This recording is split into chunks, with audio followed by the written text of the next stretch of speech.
तोडून घ्या।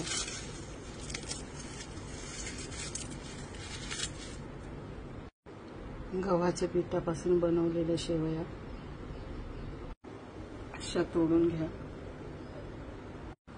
उकळत्या पाण्यामध्ये 1 कप शेवया, जोपर्यंत शेवया शिजत नाही तोपर्यंत शिजवून घ्या।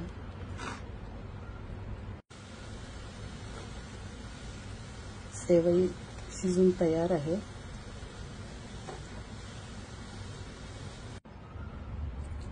गरम दूध में शेवया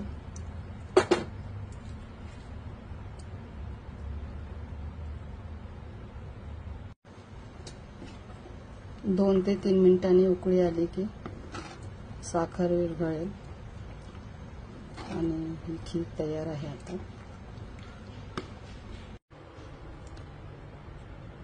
तयार आहे गव्हाच्या पिठापासून शेवया बनवलेली शेवयाची खीर।